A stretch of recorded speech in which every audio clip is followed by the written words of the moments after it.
Previously on SuperIdols RPG. RhythMixx bust out to the mountains for their orientation to Camp Grand Star.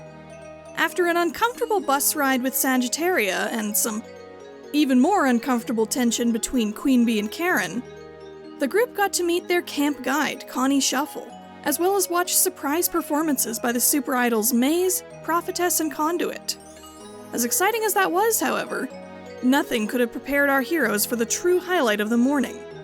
Maze and Conduit put their powers together to create a massive, spherical forest labyrinth, and all campers were tasked with a goal: be the first to make it to the lodge at the center of the labyrinth. Will our heroes be able to handle the trials ahead, especially with trouble brewing ever stronger between Queen Bee and Karen? Find out on today's episode of SuperIdols RPG.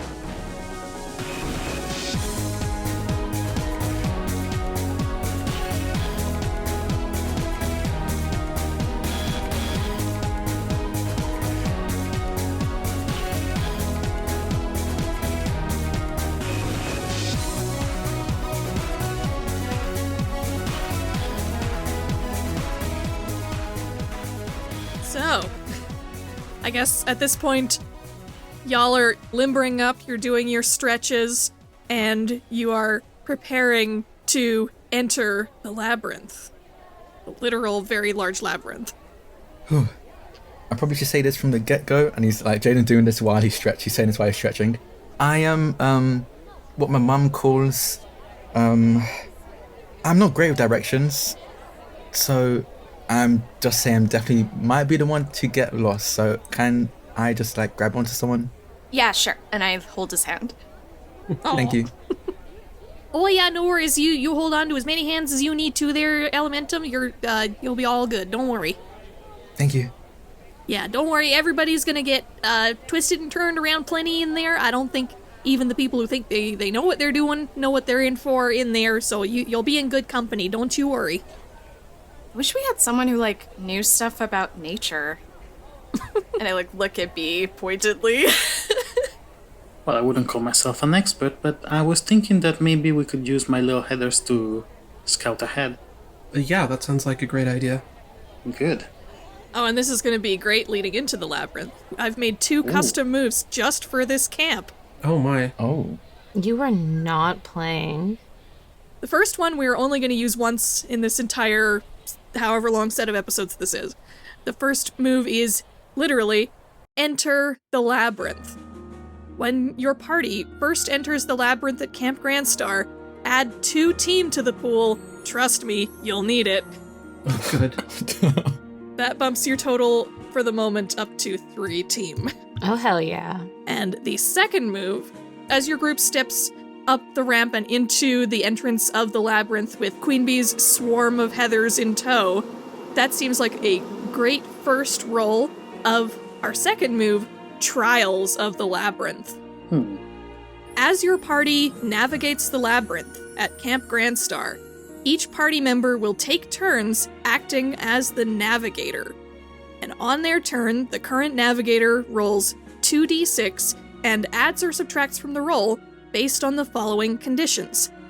If the navigator is calm, not in any obvious danger, and has had time to think about the path ahead, add 1.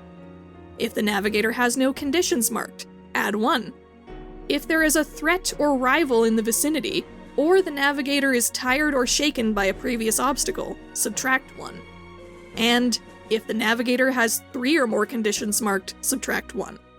So, based on current conditions, I would say, since you're starting the labyrinth fresh, and Queen Bee has a calm head currently, everybody is just starting into the labyrinth, nobody's making any sudden moves, and you are taking clear action with scouting ahead with your bees, you're clearly getting that first +1. Oh, good. You don't have any conditions marked, do you? No. Perfect, so you are going to get a +2 on this first move. Fantastic. Okay, let's see. Flat to 6. Flat 2d6, yes. +2. Yes. Fly, my pretties, fly! Okay, so you got a 9 on that move. I just want to say I love that you call your bees your little heathers. I just wanted to say appreciate that reference. It literally makes me so happy. Oh, yes. I think you haven't explained this on mic yet, actually, Luke. Why you're calling them your heathers now.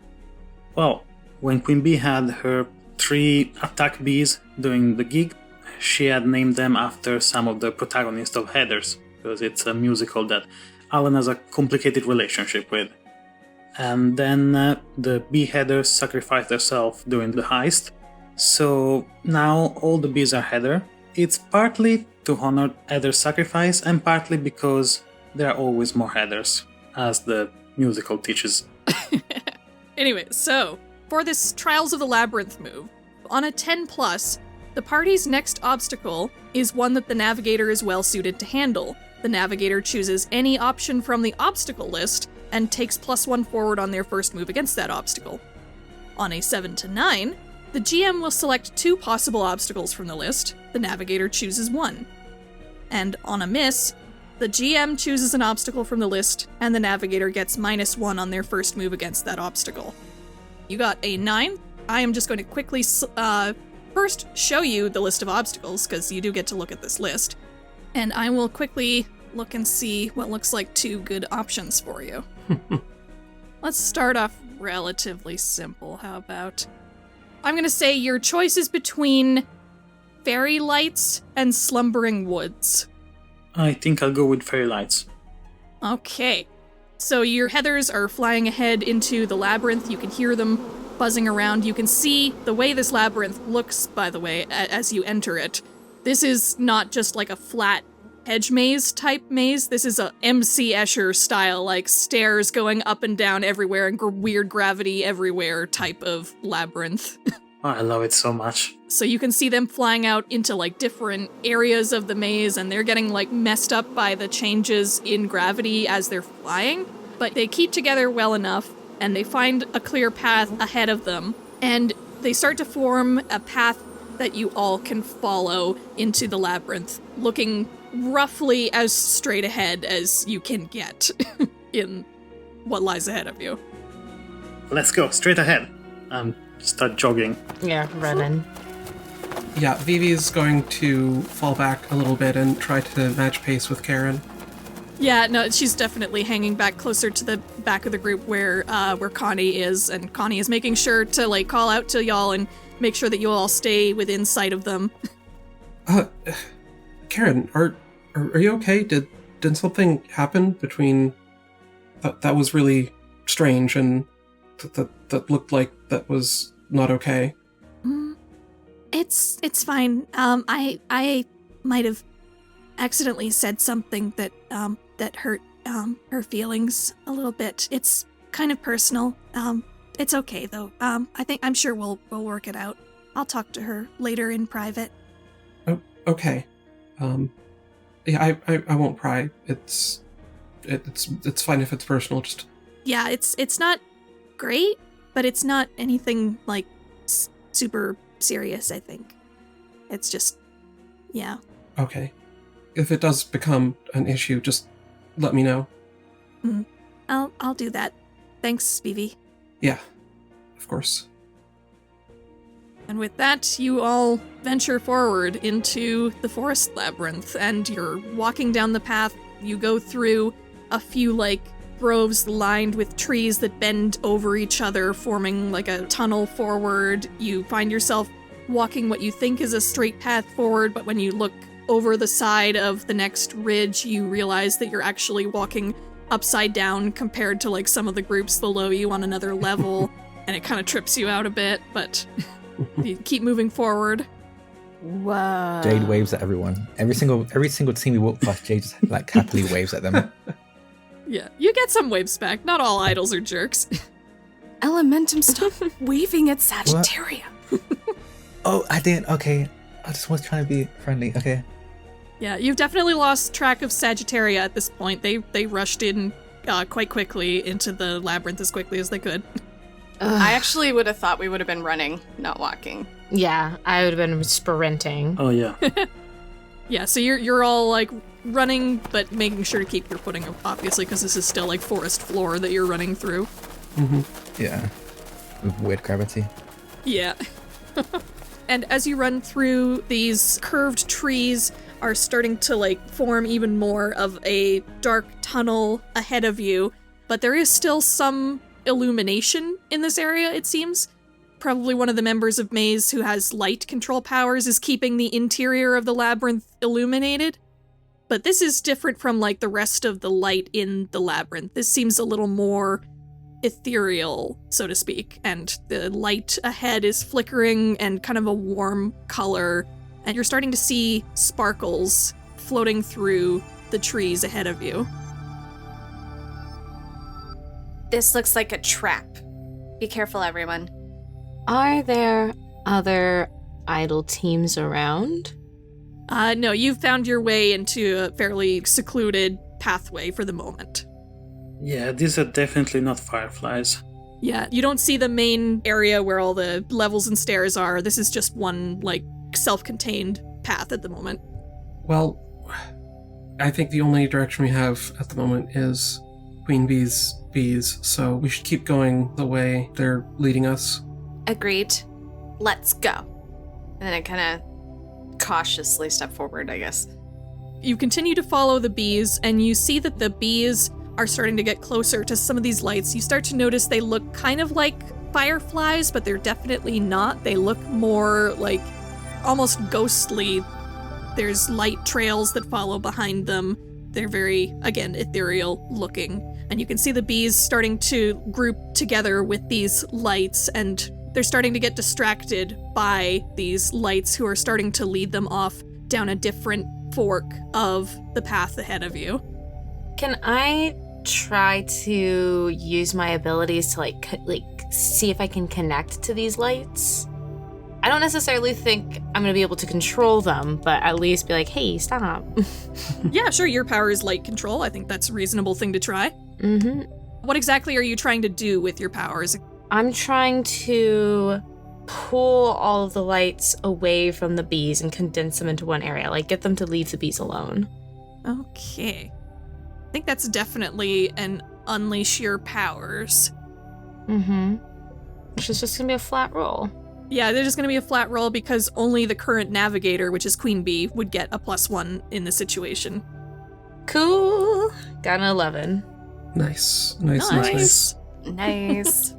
It starts to look like one of those time-lapse photos where, like, the light trails coming off the backs of, like, moving vehicles trail off into the distance, and you pull them towards you like that, streaking towards you. Mm-hmm. And it's, one, gorgeous, but also it reduces whatever these mysterious lights ahead of you are to what look more like just tiny pinpricks of light left behind. And if you look closely, these itty-bitty pinpricks look like they have a semi-humanoid shape at the core of them, and they start to look agitated. Lucia, once the lights come flying to her, Lucia's gonna like stick her hands out and do like a turn and start striking poses, like making sure that the lights follow around her, almost as if it was like some big luxurious coat, but it's just a bunch of lights. And she's like, what do you think? Like, should I try this out on stage? Like, do you think it would look good? Yeah, I think it'd look really cool. Thanks! Do you think they can lead the way for a bit? I don't know. They're not, like, mine, but I can try. And Connie looks to you and gives you a little clap like, oh, that's very impressive, Trixie. Although, you might want to be careful. The owners of those lights aren't looking, like, terribly happy that you've taken their coats away from them. And I'm gonna lean down to kind of squat down to look at some of them and just like, listen, I'll make a deal with you. If you lead us out of here, I will give you your lights back. They do seem to understand you, and they lit around you like tiny little insect-sized fairies, and they seem pleased at the idea of leading you somewhere. Okay, cool. I'm gonna release the light, I guess, let it all go back to them, and just grin. I'm just like, all right, friends, lead the way. Let's go. Let's roll. I don't know. I don't think we should trust them. I think they're already trying to lead the bees somewhere. Can I assess the situation? Yes, you can. Oh, no. Oh, no. That's a 3. Oh no, that is unsavable. gonna mark potential. Yep. We were just saying how Angie never gains potential earlier. Not us speaking it into existence. I knew I was shooting myself in the foot with that one, but... I think it was Liv who jinxed them. I think it's Liv's fault. I do unfortunately be manifesting. It is an ability that I, Liv, the person, have. Yeah, no, unfortunately you watch them for a little while and you honestly think these little, like, fairies, whatever they are, they look like they're just cute and having fun. They don't seem very threatening. It seems fine. Yeah, you know what? Never mind. I think we should follow them. That seems right. And as they get their light back, they brighten themselves up to make themselves look even more inviting. Cool. Mm-hmm. Hey, yeah, let's follow him. I think I'm going to try something else here as well. I'm going to point my energy sword at these little fairies, and also a little, like, tiny dagger appears behind me for every one of them, and I'm going to say, we're in a hurry, and we have very important work to do, so I'm sure they would not lead us anywhere but towards the center of the maze where we're trying to go. Ooh. I think you're trying to provoke these fairies. I very much am. Yeah, I'm trying to provoke them into taking us out of this section of the forest, closer to where we need to be. I'm rolling with superior. That's a 7. Yeah, I'm gonna say they err and you gain a critical opportunity. As they realize that there are these, like, glowing energy daggers behind them that are not part of their own light, they start to freak out a little bit, and the fairies, like, surge forward just enough to light enough of the way forward to show that the path ahead ends in a sheer drop off a cliff. Oh. I should have kept the lights. They're rude. Critically, they are still leading your bees away from you, Queen Bee. Oh, you little... Okay. I'm gonna try and focus on the bees, see if I can, like, strengthen my hold on them. Okay. I think, again, that's going to be an Unleash Your Powers, and you get a +1 on this because you are the navigator. Okay. Hell yes. Full hit. Killing it this session, just killing it. That is a 13, just for style points. And as I do it, I just do a come hither motion with my hands. And we flash back for a second, back to Alan taking notes in an entomology book, talking about the part where it explains how bees cannot retract their stingers, and there's a scroll note to the side that's just, what if bees stronger? And the yellow parts of the bee starts glowing slightly. So as the bees start giving off some of their own light, they start to be less entranced by the fairy lights ahead of them. And they feel more of your pull towards them and are reminded of their duty to their queen. So they start flying back towards you. So, I think we're in agreement that we're not going that way, right? Going... Yes. Yes. Yeah. Let's go the other way. Sounds like Yes. a bad idea. Yeah. We're leaving. Yeah, okay. All right, come along, everybody. We're going back this way. Okay. Away we go. All right, so you head back down to the other fork in the path and continue on your way. And as you continue forward, we are going to have another person take a turn as the navigator. Oh boy. Who wants to go next? I think since I was kind of stepping forward in that moment, Vivi's gonna try to take point coming out of that dark area. That makes sense, too, because you were near the back before, and now as you're heading back the other way, you're near the front. Mm-hmm. Yep, and just wait to do your quick checks on what the situational bonuses will be. You're currently calm, not in danger, and are you thinking about the path ahead of you? Yes, I think it's pretty clear that we need to pay attention to where we're going right now. All right, that sounds good. And do you have any conditions marked at the moment? I do not. All right, so you again will get a +2 on this. Alrighty. A 13. Ooh. Very nice. Nice. Good damn. Nice. Love to see it. So this is something you're well suited to handle next. Mhm. So you get to look at the obstacle list and choose anything you like from it. I'm going to say it's 0 gravity. Ooh. All right, I like this. Okay. You exit the other fork of this tree path. You're back kind of in the main atrium of this lair again with all the stairs and other layers. You see other groups running around down other paths as you yourselves run up and down in various directions. Vivi seems to be doing great at taking point and finding gaps in the path ahead that seem like they would be in the direction of where the lodge seemed to have been at the start.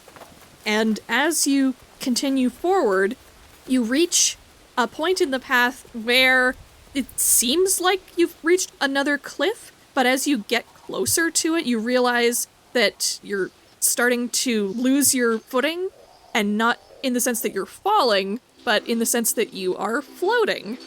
And you realize that gravity is shifting such that, like, you will be able to, like, walk along this bend in the path, sort of like the way that gravity shifts around here, but you're also going to be able to, like, float through this area.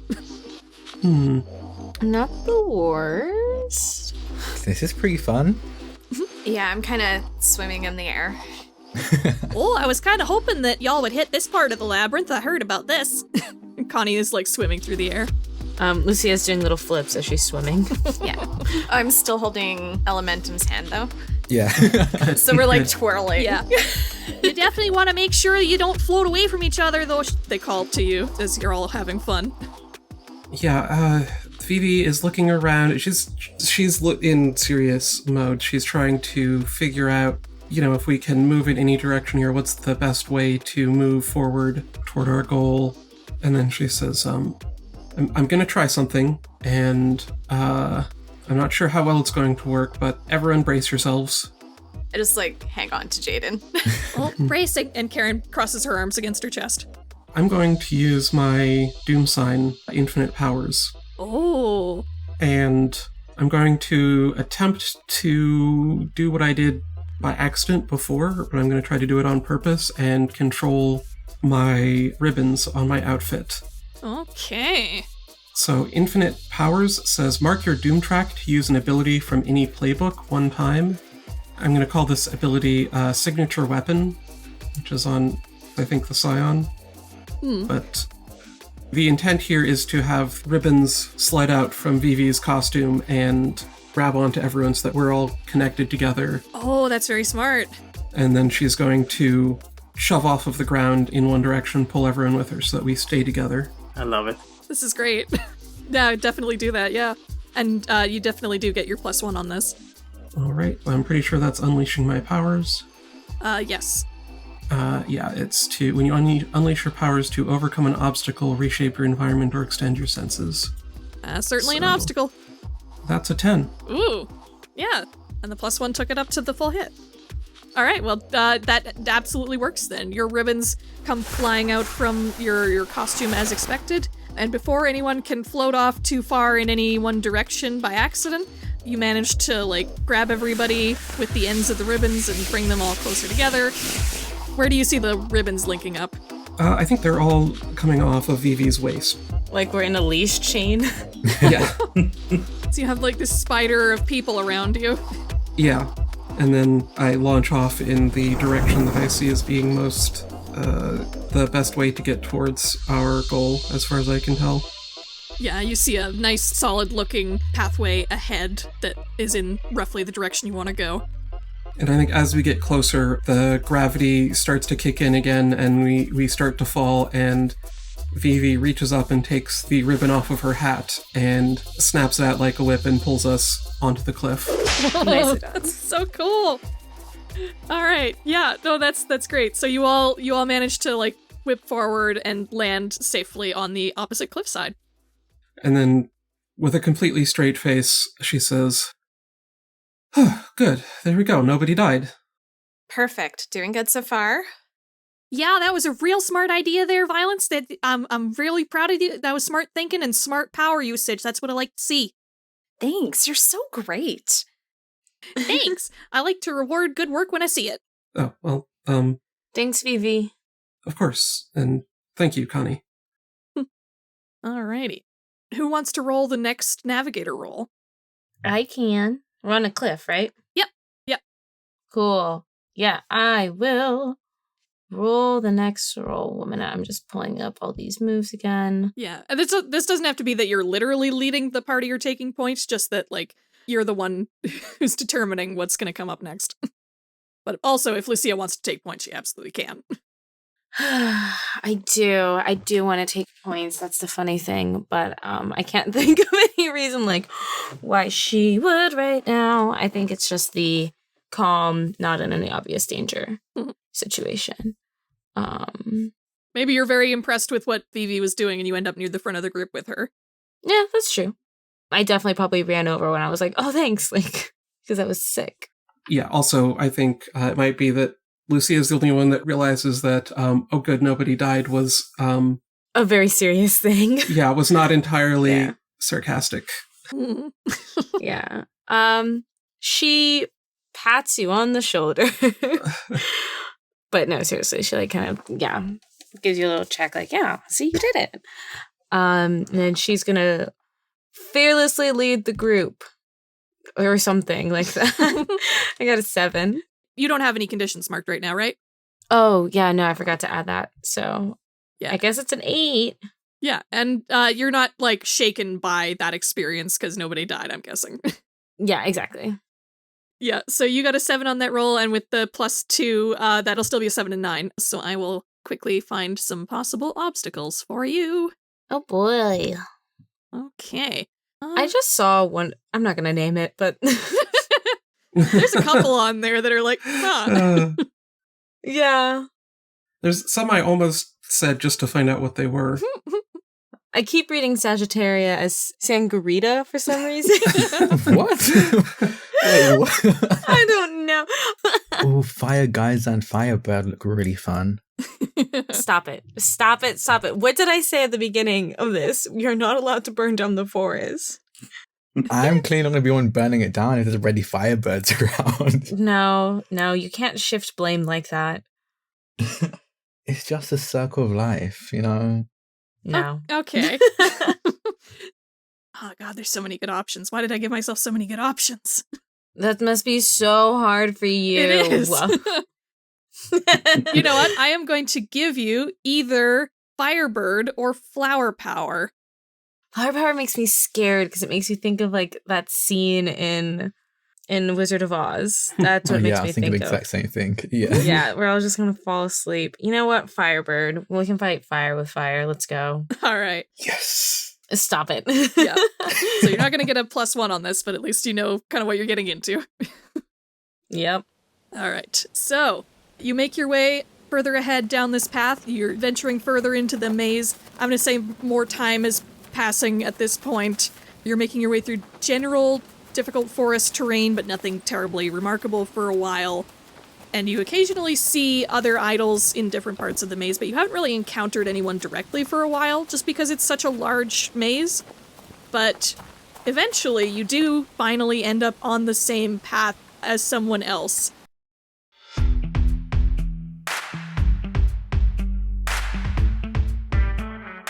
And it looks like a girl with hair that shoots like up in a very like fancy updo that resembles a flame. She's wearing almost like an acrobat type outfit, and instead of arms, she has these bird-like wings in these fiery red and orange colors. And you literally cross paths with her. Notably, she is not traveling with anyone else. And she gives you a wave with a wing like, Oh, it's nice to see someone again finally. I feel like it's been hours already. Hi. Hello. Hi. Are you like going? Do you know which way we're supposed to go? Oh, as far as I know, it's we're gonna be heading that way from what I can tell. And she spreads a wing in a direction, going off down some stairs, going up ahead of you, and she gives you a bit of a mischievous grin and is like, Y'all aren't in the mood for a race, are ya? We're trying to get to the center as fast as possible, right? I mean, yeah, sure. Where are you racing to? Okay. Where's the rest of your group?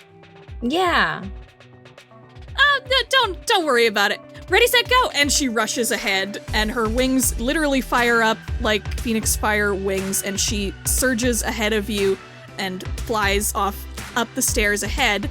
And as she reaches what looks like the top of the stairs, she loops around back down towards you and starts to, what looks like she's trying to dive bomb at you. Oh, God. Oh. I'm going to directly engage a threat. Go off. Sorry, who's directly engaging a threat? Is that Angie? Yes. Yes. Oh. We're getting a lot of 13s Do tonight. I ever directly engage that threat? All right. How Damn. are you engaging? Right, there's questions that go with this. On a 10 plus, choose some options. Pick 2 options off of that directly engaged list. Let me see. I'm going to do resist or avoid their blows. And then I'm going to create an opportunity for my allies. All right. So what does that look like, do you think? I'm going to just plant my feet down and I'm going to jump up. Kind of in, like, you know, that classic Superman pose where the fist is up in front. But I'm intending to just kind of, like, punch her so that she... yeah. Absolutely, that connects. You dodge out of the way of her dive bomb and manage to, like, get a solid enough hit that you knock her off the path of hitting anyone else. Everybody else does feel like a rush of heat above them as the flaming wings just whiz by them overhead, but nobody's burned or singed or anything. Let's go! And then I don't know, maybe jumping still in the air, so then I parkour off a wall or something and push forward. Yeah, and she's taken aback, but she's clearly, like, having fun with this. So she, like, banks around some open space off in the clearing off to the side of these stairs and is like, oh yeah, this is gonna be fun. Oh my goodness. And she comes in for another swoop towards, let's say, Lucia. Oh. Goodness, okay. Can Vivi step in to defend? Oh, yeah, definitely. Oh. Yeah, I'm going to step in and create a purple wall to shield both of us. Okay. Yeah, no, that's definitely something you can do. So roll to defend someone. Very good. That's an 11. Full hit. Wish All we right. were rolling like this in the heist. I know. I was just thinking that. So you keep them safe and you choose one from either add a team to the pool, take influence over someone you protect, or clear a condition. Oh, I'm definitely adding team to the pool because I do not trust these rolls. That is a fair thing to worry about. You get your purple wall up. So, Lucia, now that you've got this wall in front of you and you see this bird lady splat against the wall like a bird flying into a window, you have a moment, you have an opportunity to do something if you want.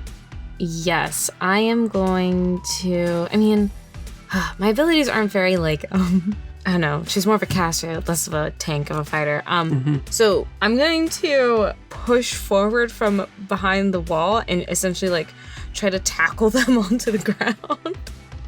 Oh, yeah, Get in the way, take them out.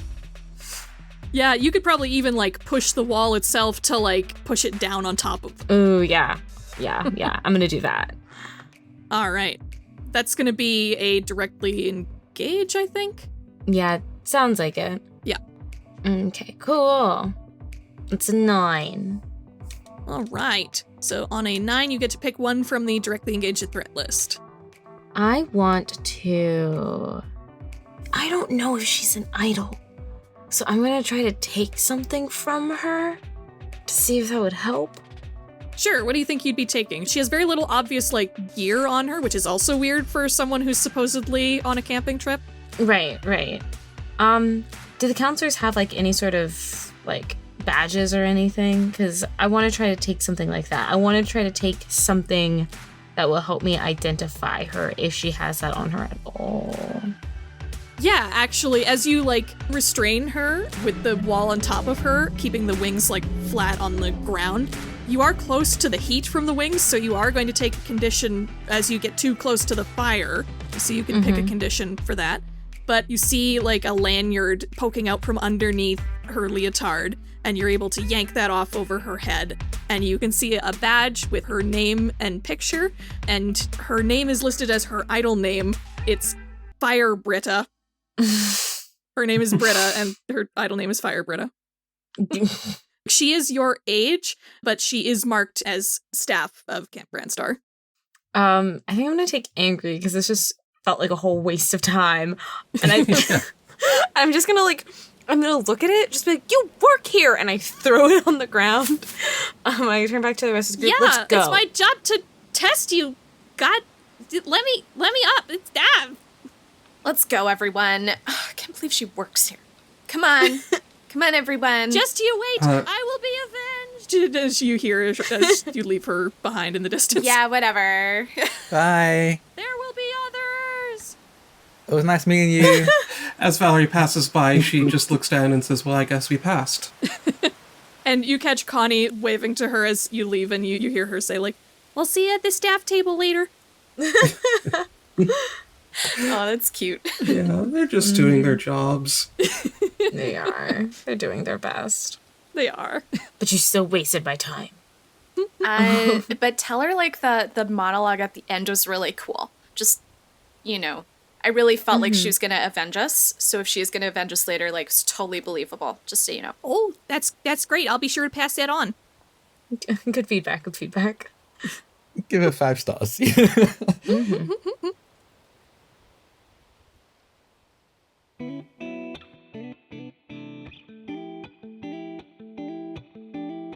Hey there, everyone. Hope you're enjoying part 2 of our Camp Grand Star saga. This will probably be about part 2 of 4, actually, for Camp Grand Star. This is going to be our first ever 4-parter in the series. Couple episodes, like one for the orientation, couple episodes for the labyrinth, because it's so big, and then one more to wrap it up. So, I hope you enjoy camp arcs. Sorry, by the way, about my voice in this middle bit. I often record these middle bits in the morning before my voice has had time to wake up, which is probably a bad idea, but the way that I schedule editing these things, it just happens a lot of the time, so deal with it. Yeah, no, we had a ton of fun recording all of these camp sessions. I know the players had a lot of fun, especially with the obstacles stuff that we did for these. If you're curious about the obstacles themselves, you can check out the link in the episode description. I'll include a link to the full list of possible obstacles that people could have encountered. I won't include their descriptions, because who knows, maybe I'll bring some of these back someday. But you can see the titles of them at least, and guess based on the names at least. And there's definitely still going to be more of them coming next episode, so I definitely don't want to spoil them yet. Anyway, I think I only have one little announcement to make before I get to the standard Patreon and ads and such. Episode 28, unfortunately, will be delayed compared to the usual 3-week schedule. I'm actually going to push it back by a couple of weeks just because of the holidays coming up. That doesn't mean you're not going to get more SuperIdols coming up, though. Mainly, I'm delaying the episode because we actually recorded more SuperIdols recently. We absolutely, all of us, loved playing the Halloween special. We really loved how everybody reacted to the Halloween special. So we ended up recording a holiday special for it. It's as we teased at the end of the last special. We have SuperIdols the OVA, Christmas in Vegas, and that's going to be a real thing that will be out probably, I would say, on Boxing Day, since that's Sunday, our usual release day.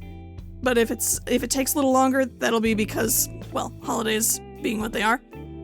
But the way that my holiday schedules are going to shake out, I think it should be fine for that day.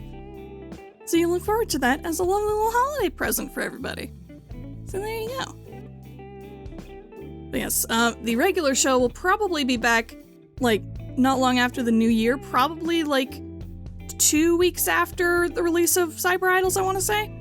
So, sorry about the wait on continuing the story after this, but, like, pretty sure you'll be happy at least with where this episode ends. So, hopefully it won't be, like, a huge, like, oh no, why did you leave it there kind of thing. Not to spoil anything, but, like, we really like how this episode ends, so hopefully you will too. Oh, hey, actually coming in right after I finished recording this, because I forgot, like, the biggest announcement I could have made somehow. Again, I record these in the mornings. Give me a break. I actually have a pretty big project coming up in the near future that I think people who listen to this show would be quite interested in. I am actually going to be co-producing and playing in another AP podcast coming up soon. It is called Roar to Heaven.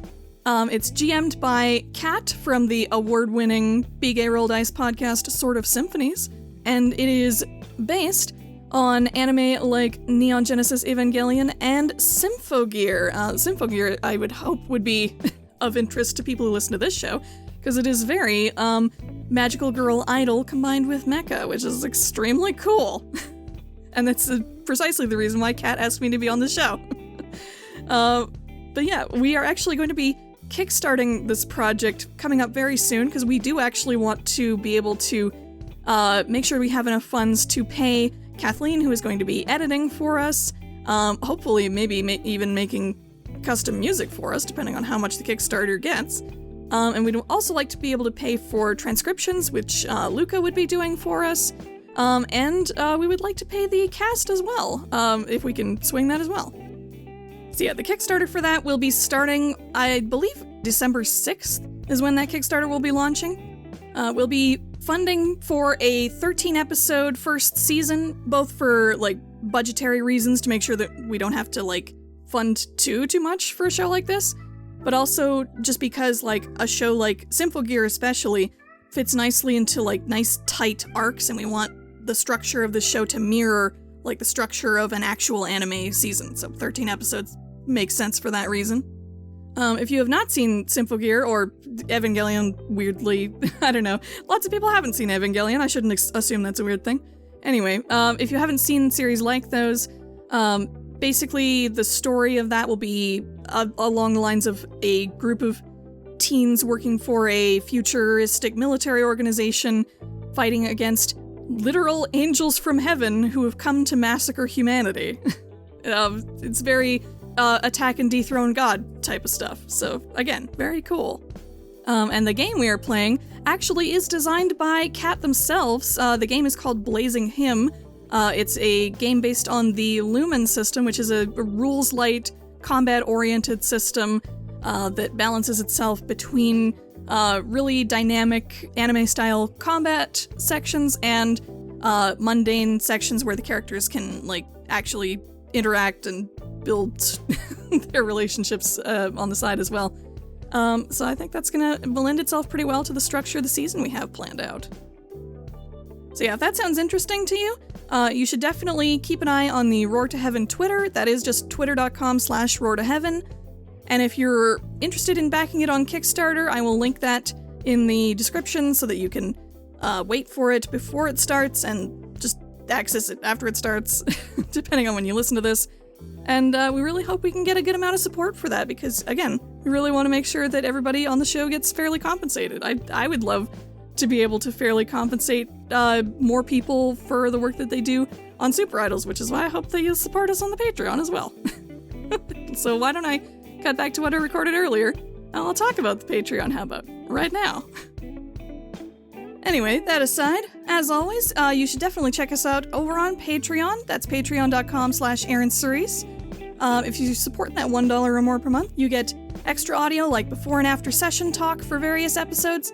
There unfortunately isn't any of that for this episode, but there is still plenty for other previous episodes that you can go back and listen to, and more will be added whenever we have it for new episodes. And for $5 a month, you get the uncut version of every episode. I'm gonna try and do my best to start posting those a little bit early again going forward, so maybe like at least a day in advance of the final edit going up on public feeds. I've set some better reminders for myself to do that, so fingers crossed. I can't make any promises because sometimes executive function stuff gets the best of me, but I do want to try and get better about that, so hopefully saying as much here will help me hold myself to that a little bit better. And at the very, very, very least, if you are a $5 Patreon subscriber, you also get your name shouted out here in the middle bits on occasion, like so. I want to give a quick shout out to Chris T, Liv C, hi Liv, The Joiner, Matthew F, Aurabolt, Icicle Prism, Rain Crystal, T, hi T, Pike, and Lady Plague. Thank you all so much as always for supporting the show. And last but not least, our ad this week is for Chosen Ones. This is actually a really cool show that's a little bit different from stuff we normally advertise. Chosen Ones is still an AP podcast, but it is actually presented in the style of a visual novel with character art and backgrounds for scenes, an animated opening and ending sequence, original music, and loads more. Anyway, yeah, I'll leave that here for now and let you get back to the episode after this. I'll talk to you later.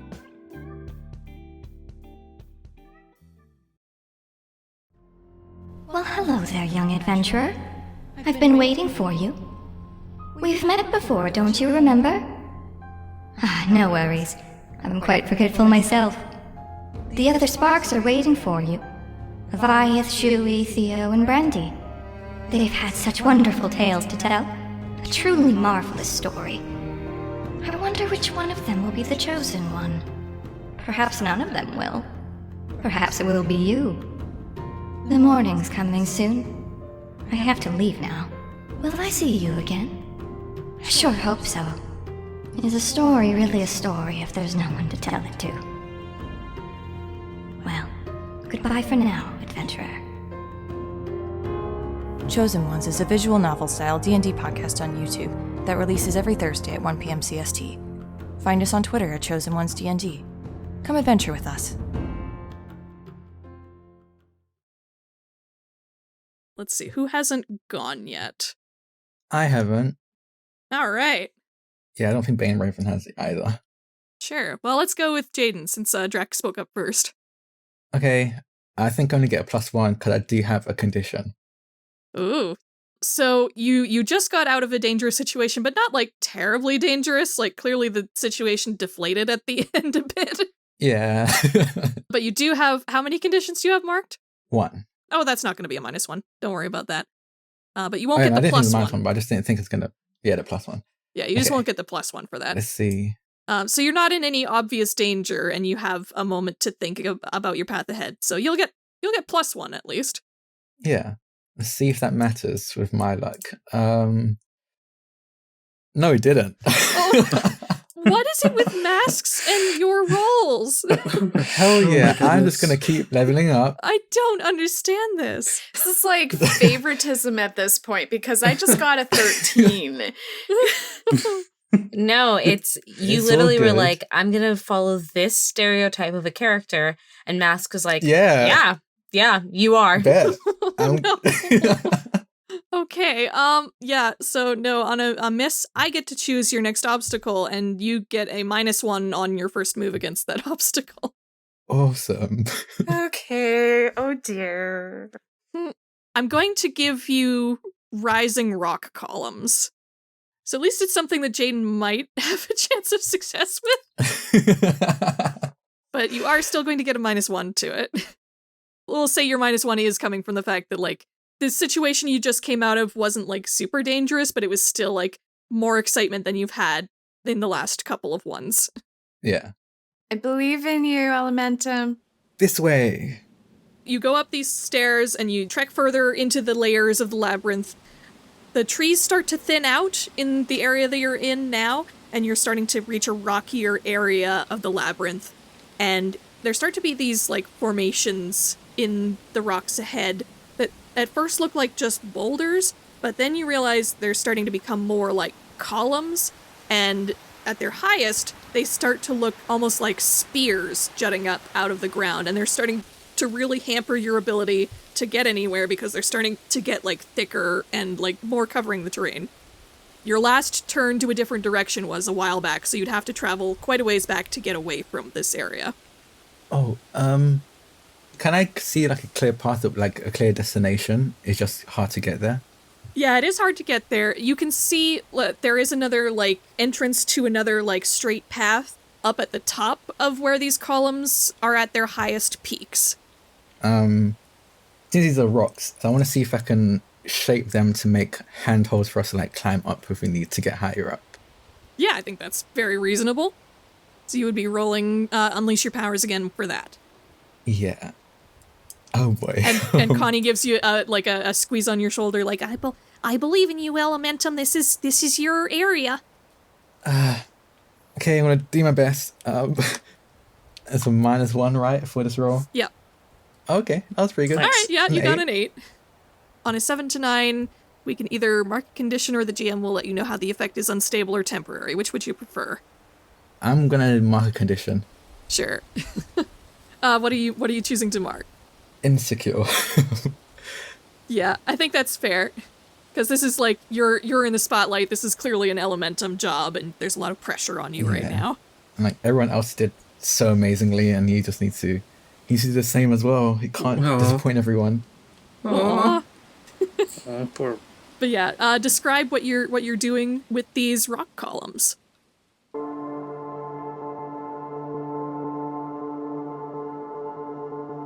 So he kind of goes up to one and like looks up right at the top of it, and then he just places a hand on the column or basically almost squeezes, and it's almost like in his hand the rock just becomes like wet clay and just forms into the shape he wants, and he makes them into like just forms handholds, and like digs his foot into it as well to create a foothold as well, and just starts climbing up. And every time he like leaves a section behind, it's just like a perfectly solid handhold for someone to grab onto and climb up.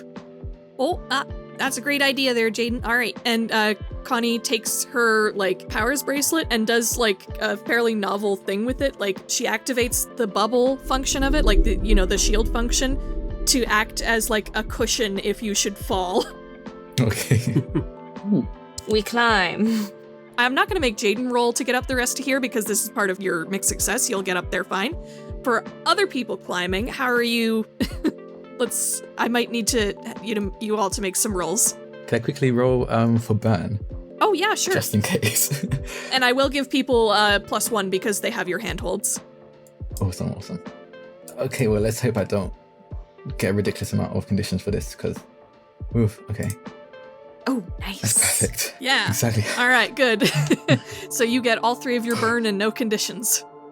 I'm just gonna use my athletics to try and climb, so I guess I'll unleash my powers. Yep, that would be an unleash your powers, and you'll get a +1 to that. Whew, and I needed it. Do you want to mark a condition or have something unstable happen? I'm gonna mark a condition. All right. What are you marking? It would depend on what she's like reacting to, like what happens. Maybe just afraid, like of falling? Like maybe you slip at one point and it looks like you're gonna fall. Yeah, okay, I'll just do afraid. Sure. No, I don't want to do afraid. Oh, Because, maybe that insecure takes then. away, like, the good thing. Yeah. About being a bull, yeah. Yeah. I do. So maybe you're just insecure about having, like, slipped and faltered on your way up. Yeah. But I make it. All right. And is anybody else using Jaiden's handholds? Yeah, Vivi will. Yeah, Lucia needs all the help she can get, so yeah. I'm making a point of not using them. I think, since it's not really, like, a threat you're engaging with, I think I'm gonna have you roll just a superior check with the +1, because you're having to think about using the handholds properly. Oh wait, no, actually, sorry, I realize this is a good opportunity for Vivi to use her platform trick again, so I'm going to do that. Okay, you won't get Jaiden's +1 in that case. That's okay. I could use more potential. Okay. I got a 14. Whoa. I am just racing up these Nice. cliffs. Oh yeah, superior is your thing, isn't it? Yeah, Lucia's motoring up there. She almost reaches the top at the same time Jaiden does. I've always been good at climbing. Jeez. Wow. Jeez, these kapows! We're ridiculous today. It's number Yeah, 14. I get there thinking I beat everybody, but Vivi's already sitting there just like sitting on one of the platforms. Yes. Yeah. I can just Yeah. imagine her dangling her feet on the edge of the platform Yes. while she waits. Yeah, so Jaiden gets up first because, like, he was doing the powers first, followed quickly by Vivi getting up with her platform, and then Lucia very shortly after that. Okay, well, Queen Bee runs up without using the handles. All right. I wasn't even going to make you roll because Queen Bee can walk up Oh, okay. a wall, no problem. That's, like, literally a thing that's a standard power for you. I wasted a full hit. Can she save that for next time? She has to roll on something. No. I'll say you do it, like, with absolute perfection. Yeah, so yeah, absolutely. Angie would definitely be insecure because she's the last one up there. Yeah, well, not the last one, because you're followed at the end by Karen and Connie, who are also using the handholds. They managed to make it up okay, but they climb like regular people climb. Okay, where to next? I guess that's me. All right. And I don't... Well, you are shaken by the previous obstacle, so I might have to subtract 1 from you. Subtract 1? Because you were made insecure by this previous obstacle. Well, it says if the navigator has no conditions, add 1, so I get a -1 on top of that? Oh yeah, that's what I mean. Like it. Oh, okay. Yeah. I was scared. I was like, what? Not like a -1 total. Sorry, that's just in addition to other stuff. Would I be considered calm and not in any obvious danger and has had time to think about the path ahead? I'm thinking probably not, honestly. It's because she's the last one up there, and yeah, I don't think I would give you that +1, especially because I'm giving you the -1 for the other one. Okay. Oh well. Hello, potential. Oh. Well, or not. I still got a hit at 9. All right. Actually, sorry, can I use team to boost this? Oh, yeah, sure, it is a move. Yeah, we might as well. This is the last one, right? Since it's a 9, it seems like a good opportunity. Oh, yeah, sure. Give me a little slice of a moment that demonstrates how Vivi is calming Angie down or reassuring her. I think the whole group has been, either driven or just trying to, keep up with the people that keep trying to drive it forward, and after we get through that, we kind of, all had to get up different ways. There's a moment where we were catching our breath, and Vivi walks over to Bane Raven and says, hey, we're actually doing pretty well at this. We've come pretty far from stopping Diana from shooting an arrow, huh? Yeah. Yeah, we have. I'm really glad that we're all in this together. Yeah, me too. And then she kind of shakes her head and puts her hands on her hips, classic pose. And I have to choose between a bear or skeleton attack, right? Now that you've got the boost, you can choose anything you want. Anything I want. Oh gosh. See, I want to do something that she's good at. And so Cat's Grace. That's what I've decided. Oh, this will be fun. And it will be good for you. Oh. Okay, so that little moment you continue your trek through the woods. It's been a few hours at this point. It's getting close to lunchtime, but it's not quite there yet. But as you round the next impossible corner of the labyrinth, you catch sight of another lone figure, similar to Fire Brita before. This guy is wearing a denim vest and nothing underneath it. It's just sleeveless under that. And some very flashy pants with furred accents. And he has cat ears on the top of his head and a calico cat tail coming out the back of the pants. And he's got cat boy. Yes, he's got cat boy. He's got cat claws. He's got kind of furry hands as well. Oh no, he's gonna lose his pouch. Oh no. Okay. And he has slit eyes as well. He gives you a very well, hello there type look. Wow, rip them. Erin, I thought you said you read the wikis so that you wouldn't. Rip him. I watched this anime. I know what's going to happen to him. Damn, rip. Yeah, well, he's not guiding you the whole way at least. Good point, yeah. Wait, what's he going to? We're going to get a cat idol. Hello. She's looking around is looking at me?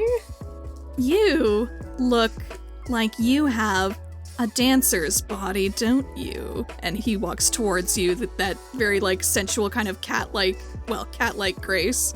Okay, that was creepy. There's only one dancer for my heart, and that's Conduit, which we're going to see at the end of this. But if you want a dance battle, I'm ready.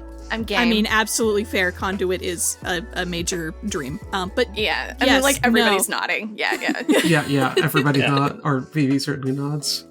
Yes. No, I am most interested to test the skills of another dancer and any other dancers you might have in your party. We turn around. Queen Bee cracks her neck. Trixie steps closer to a tree to lean against it, because nope, no. Versus ooh, Trixie, and then, yeah. Like, I can dance, but I don't. Connie gives Trixie a pat on the shoulders like, yeah, it's okay. Knowing your strengths is a big part of being a successful idol. I mean, I could do it, but, like, you know. You happen to currently be in, like, this is a nice little, like, semicircular clearing in the middle of the woods where you conveniently have enough space to have a dance battle. And you have a few, like, interesting trees and boughs of wood around that you could potentially, like, use to parkour or do some interesting acrobatics with around you as well. Perfect. And mysteriously, music begins to pipe in as soon as this cat boy starts doing his moves in time with the rhythm. I look at B and I nod. Okay, Angie, let's declaw this kitty. I'm gonna ask Luca, can we do a waltz? Oh, see. Yes. Yeah, so we're gonna do a waltz. All right. And are you doing this to, like, outperform them in skill or to, like, intimidate them? Outperform them in skill. All right. So based on, like, how we handled the 0 degrees fight, I'm going to call that a directly engage a threat. Sounds good. And we're both rolling? Yeah, you're both rolling this. Okay. All right, Okay. So Angie gets a 10. And I get a 7. Okay. Angie gets to pick 2 from the directly engaged list, and Queen Bee gets to pick 1. And I will say, as this cat boy is dancing around you and doing, like, acrobatic moves around you, he is also trying to take, like, swipes at you with his kitty claws. Karen is, like, she's got her light sticks out like she normally would for a performance, but her cheering is even less energized than usual, which is a feat for her. Yeah, Vivi's, like, watching Karen while this is going on and notices that. Yeah, definitely being a bit concerned. But table that for when we get out of here. Okay. I'm going to 1, resist or avoid their blows, and 2, impress, surprise, or frighten the opposition. Probably frighten them so they F off. All right. And how about for Queen Bee? I think I'm gonna be reckless and see if I can create an opportunity for Angie. All right. So describe how this power waltz goes. So, I think Angie is leading, right? Yeah, probably. In this case. I actually don't know a lot about waltzing. Well, we can, like, we move in a circle. Like, you waltz, Yeah. like, in a wide circle, so we can encircle the cat boy and, like... Yeah, and then we're using the dancing position that we're doing to keep an eye on him. Mhm. And I don't know, maybe I'll dip B when he swipes at us one time. Oh, since I did not take resist or avoid, you can, like, instead of dipping me to avoid, you can dip me to hit. Oh, yeah. Yeah, like you intend to avoid, but you accidentally, like, go the wrong height, and he does manage to, like, slash across the front of your top.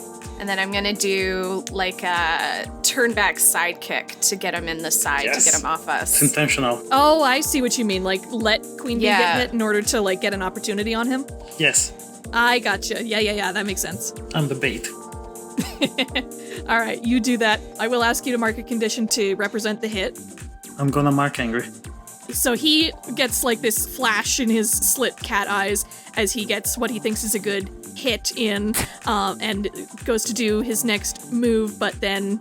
How I picture it is once he, like, slashes at Queen Bee, I would, like, spin her around the other way to turn back and hit him, like, in the chest to get him away from us. Yes, oh, and, like, his claws get caught in my necklace. Yeah. Yeah, so as you spin him out, like, the vest gets caught on the necklace, and he, like, spins out of his own vest. And I take the vest and I detangle it from the necklace, and then I put it on. Oh, that's a power move, yes. You do notice Amazing. that the back of the vest has a big furry heart on the back, and embroidered in with the fur is clearly the name of this idol. His name is Cat Steven. Oh my god, I love it!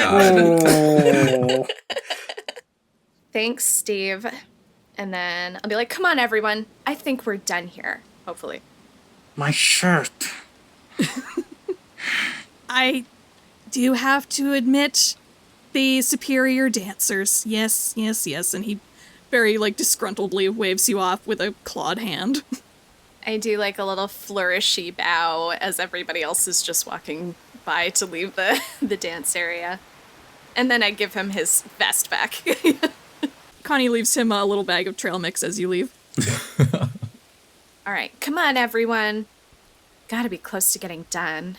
I hope so. And thankfully, as you push further past this clearing, you see, another, clear area ahead where it's not sunlight, but it's whatever, magical light that Maze has generated inside this labyrinth to look kind of like sunlight is streaming down on you from above. And very conveniently and thankfully, you hear a voice booming out through the labyrinth. Lunchtime, everybody! Everybody stop where you are or get to a safe area if you can't. Take your lunch, 2 hours rest, don't move forward. You will be penalized if you move forward during the lunch period. So are we close to the end or are we just safe? Oh, I'd say we're maybe halfway, I'd say. Okay. So Connie starts to unpack their backpack and brings out one of those big red and white checkered picnic blankets and starts to unpack some of the food that she's brought. Oh my gosh. Oh. And we sit down and we're just like, Yeah, breathe. So That was fun. So how's everybody feeling so far? I must say, y'all are doing some extremely impressive work so far. I feel like I barely even have to say anything to direct you. A couple times you were a little close to pulling apart or going the wrong way, but so far your teamwork has been excellent and you've been pulling together where needed, and you've certainly been tackling the guard idols with great flourish so far. yeah, honestly, we're doing great, you guys. Yes, we Right. are. Isn't Yeah. it great when everybody does their part? Yes, it's Yeah. Yeah. yes, we're all very motivated to do our best and get some real practice with our powers here. So I'm glad that we're really doing well and sticking together. I just want to make sure that we win, but I think we're doing a pretty good job. I think we got this in the bag. Well, I think you're on a pretty good path so far. That's what I think. Oh, good. Good to hear. And I mean, we haven't lost anyone. We have everyone here. So we're still in the running. And we don't know, if there's other teams that have lost members and aren't. So, and we don't even know if there's going to be even stronger groups than Sagittaria. So, Oh yeah, the closer you get to the center there's going to be less space for y'all to avoid each other, that's for sure. well, we'll go up those stairs when we get to them. Okay, because we're in the labyrinth and the I get stairs it. everywhere. Yeah. Yes, I got it. Karen again has been largely quiet this whole time, but she does give people a soft smile and says, "I think you're all doing very well as well. I'm really proud to see how everyone is doing. I'm really relieved, honestly." Oh, you didn't have to worry about us, Karen. We're totally fine, right, everyone? Yeah. Yeah, I think I did feel really bad after the thing we did this week, and clearly she's not saying, because she's not about to say that in front of Right. the camp supervisor. Oh, But she does say but I did feel really bad that I didn't end up going with you. I did think that someone had to be there in case be on the outside in case something went wrong, but clearly that was more than you were expecting. I wish I'd been there, honestly. I mean, it went as well as it could. Well, you know how it is when you don't have all the facts. Yeah. Is something going on? Yeah. Karen, you good? Yeah. Queen Bee, are you good? I am doing splendidly. There's something going on here, and I'm pointing to B and Karen. Is it? Is there anything going on here, Karen? At the beginning of this whole thing, she very briefly gave you a little glare, which is very rare for her. But now you see that look again, because she's clearly starting to, like, have enough of this. I might actually do a provoker. Oh, yeah, actually do so. Yeah. Yeah. Hit. Well, partial. All right. So on a 7 to 9, let's see. Oh, what can I do here? I assume that what you're trying to get Karen to do here is to spill the beans on Yes. that. Okay, just to be clear. Yeah, and I'm trying to figure out what to do because I don't think she would do that, but I do think that she has to say something. One of us could add a team point as well. I don't know if it would make sense for us to right now. Yeah, that's what I was thinking, but we don't really know what is going on. Well, I could use team selfishly. Oh, that's right, we haven't done that before. That seems appropriate. Let's see how I have to do it in a way that is to the detriment of the rest of the group. So maybe... Well, you're clearly making everybody uncomfortable, so that's clearly something. Okay, I can put them on a spot. Yeah, it's like super ox now. Is there anything going on, Karen? Because I think everyone here would love to hear what's going on. Whatever it is, I'm sure we can work it out. And we should probably work it out later. Like, clearly there's things that we need to talk about. Clearly there's some beef we have to squash. But I don't think right now in the middle of this, like, labyrinth is the best time to deal with it. Yeah, I agree with Trixie. And Karen looks much more serious and much more cold than you've ever seen her before. She's silent for a moment, and then she says, "Well, if there were anything going on, I'm sure I wouldn't be the only one here who could claim that." So we should probably eat, right? Okay. This looks delicious, Connie. Thank you so much. I think Connie's a responsible adult. She can tell that there's something wrong here. So she's actually going to take Karen and Queen Bee aside, and she says, "Now you two, clearly there's something wrong here. Don't ruin the rest of this lovely lunch for everyone else. Just take it outside." And she moves the both of you towards the edge of the clearing and leaves the rest of you in the middle on the picnic blanket. Okay. What was that about? I don't know. I asked Karen earlier and she said it was something personal. But, like, are they fighting? I thought you all got along. I We did too. I thought so too. Yeah, and you do remember that, like, there was a period after the heist where Karen was awake before the rest of you.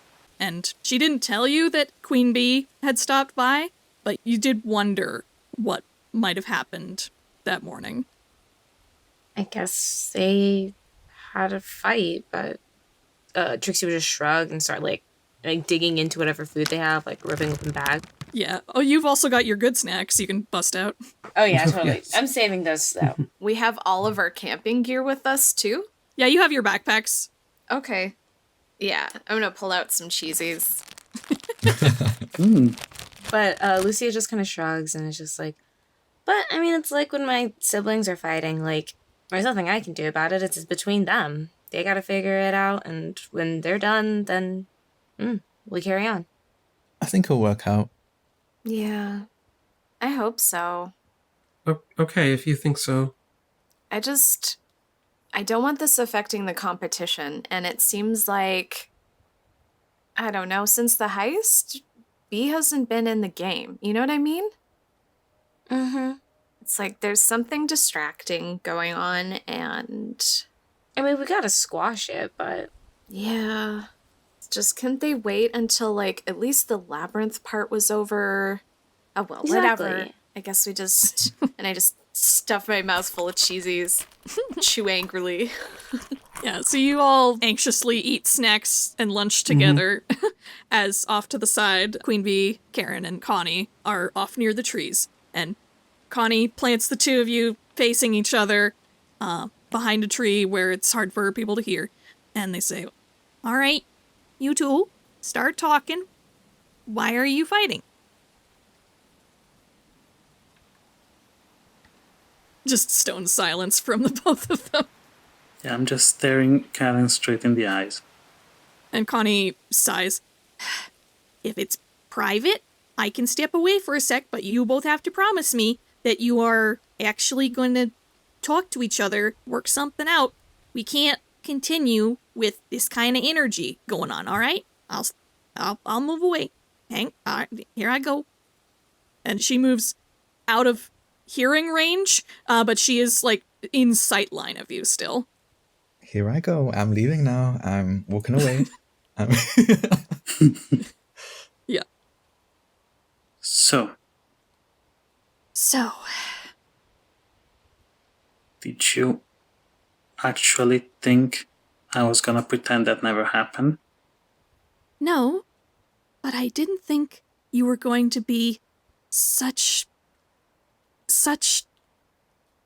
She doesn't want to use the word that you know is on the tip of her tongue.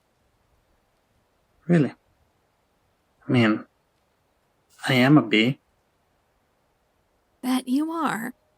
And you certainly know how to make words sting, don't you? I trusted you. I know. A lot of people trust me. Probably not for good reason. What are you, Karen? She's trying to find the words. I don't know if that's something I'm ready to explain right now, but I'm not who or what I appear to be, that I can tell you. I will say there's a reason I don't tell people about it. It's because people would think of me very differently if they knew. And I don't know if I want the world to know that about me. It's... Okay, I'm giving Karen back the influence because this strikes a chord. Aww. I really wish you hadn't showed me. Because there's a limit to how many secrets I can keep and still think of myself as a good friend. I'm sorry, I wish I had thought about that too. All I could see was someone who had walked all night and was going to walk more, and I didn't see any other way to get you home without having to make you suffer more. You were clearly hurting so much. They deserve to know, Karen. I don't... At least something. There's only one person I've ever told. Ever. You understand this is major for me, right? Yes. I know. At this point, you're right. If it's out to one of you, it really should be out to all of you. But she nods a head in Connie's direction. Sometime when we can be all of us alone together, maybe. Can you just promise me that you are on our side?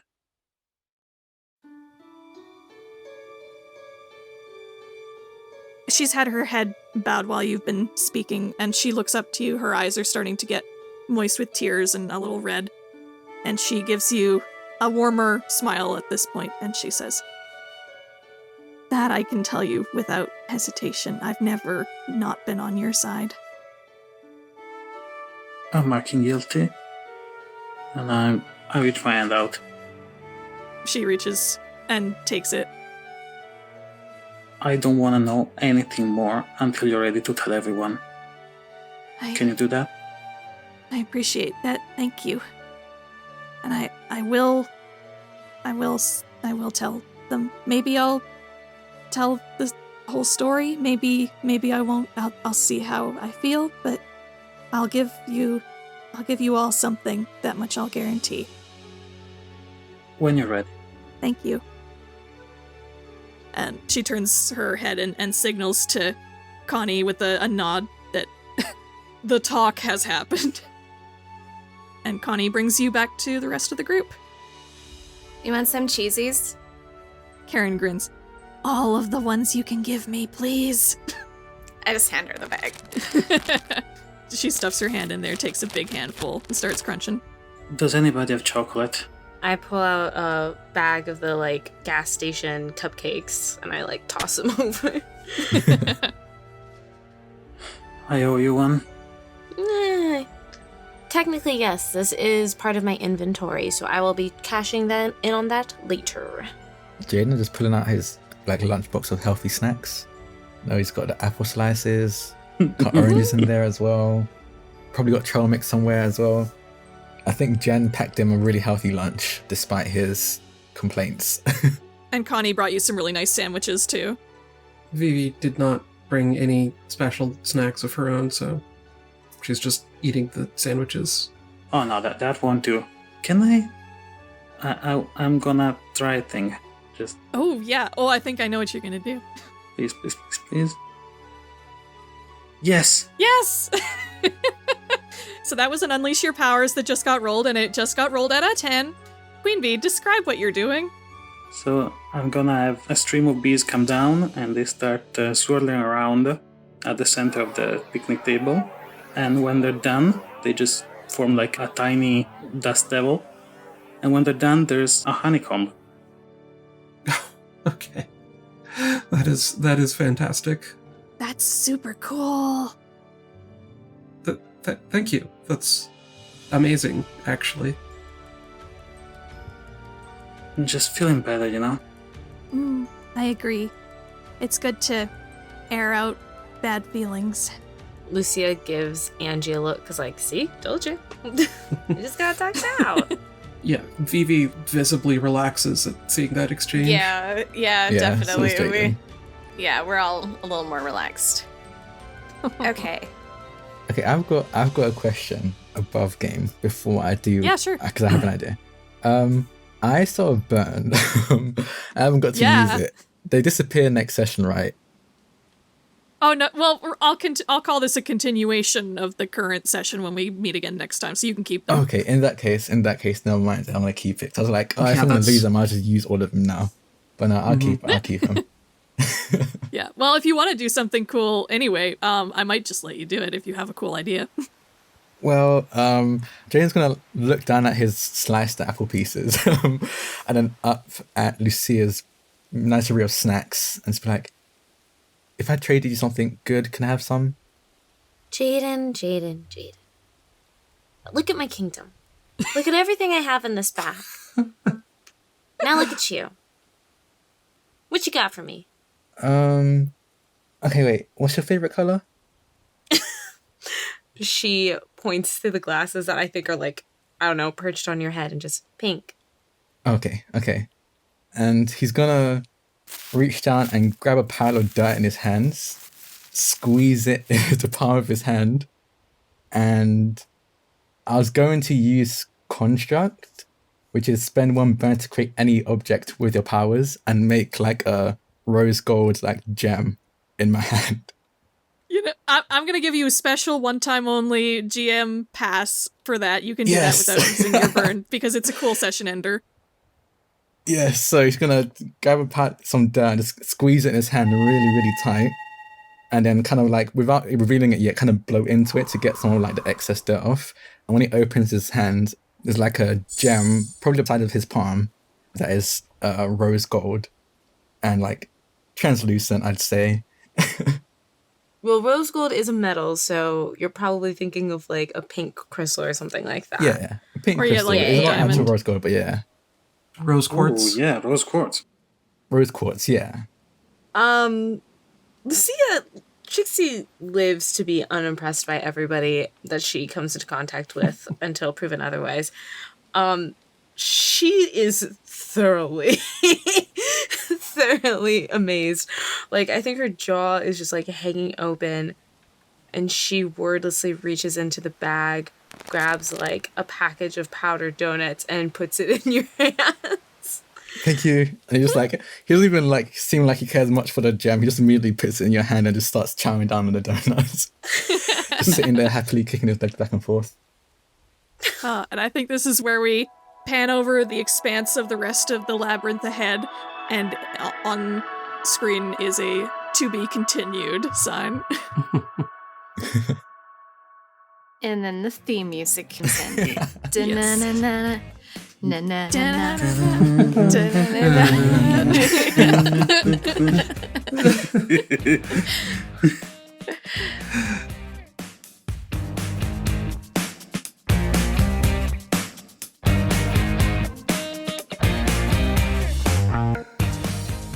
Thank you so much for listening to SuperIdols RPG, and thanks to the wonderful cast of today's episode. Valerie /Violence Violet was played by Dana Lexa, who can be found on Twitter @AuthorX. Angie /Bane Raven was played by T. Jaiden /Elementum was played by Drak, who can be found on Twitter @Draconix. Alan /Queen Bee was played by Luca, who can be found on Twitter @QueenBE15160871. Lucia /Trixie was played by Liv Chavez, who can be found on Twitter @LiveInADay. Dialogue and cleanup editing was done by Kathleen Childs, whose work can be found on the Sword of Symphonies podcast at peachgardengames.com. GMing, final editing, and mastering for this episode was done by me, ErynCerise. You can find me on Twitter and YouTube @ErynCerise, and you can find more information and art for SuperIdols on our website at superidolsrpg.wordpress.com. This campaign is played using Masks, a New Generation, written by Brendan Conway and published by Magpie Games, with custom moves by ErynCerise and Zak P. Our opening theme is Le Chevalier Noir Instrumental by Cyborg Jeff, and is under license from Gemendo Music. Our ending theme is Born to Drive Me Crazy Instrumental by Humans Win, and is under license from Storyblocks.com. All other incidental music and sound effects for this episode are licensed from Storyblocks.com and freesound.org. Thank you all for listening, stay well, and goodbye until next time.